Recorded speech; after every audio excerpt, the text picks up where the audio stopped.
up, guys? Back again. I got another Glock video for you. I'm going to show you how you install an extended slide release. Let's check it out.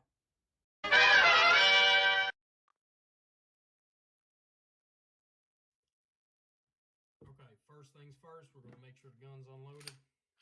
Good to go. Go ahead and disassemble. You're going to take your 1/8 inch punch and go ahead and press that top pin out right there. Use a roll of tape like I'm doing. Now, to get your slide release out, what you might have to do is you'll take a 5/32 punch and you're going to go ahead and push down on that pin, but you want to wiggle your slide release while you're doing that so that it'll pop that pin. Go ahead and pull your slide release out. 3, 1. Go ahead and take our bullet extended slide release.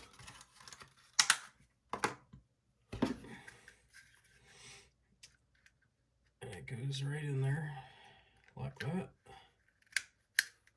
Okay. Go ahead and take our 5/32 pin. Go ahead and press that in there. Right, like that. Okay, bang, done. Go ahead and take your 1/8 inch pin. And what you're going to do is be mindful when you're pushing this in.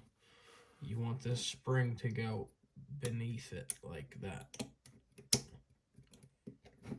It's important that it goes beneath it. You don't want to bend it. You don't want to mess it up.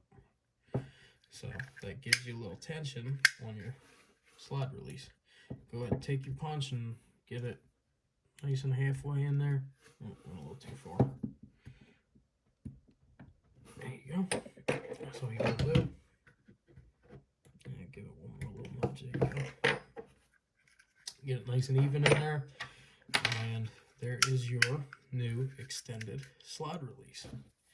So we'll go ahead and take our slide, put it back on. That is so much nicer than the factory one. Super easy to grab. Thank y'all so much for watching. If you have any questions, go ahead and drop me a comment and I'll get right back to you. If you haven't yet, please like and subscribe. Again, we appreciate y'all. Thank y'all for watching.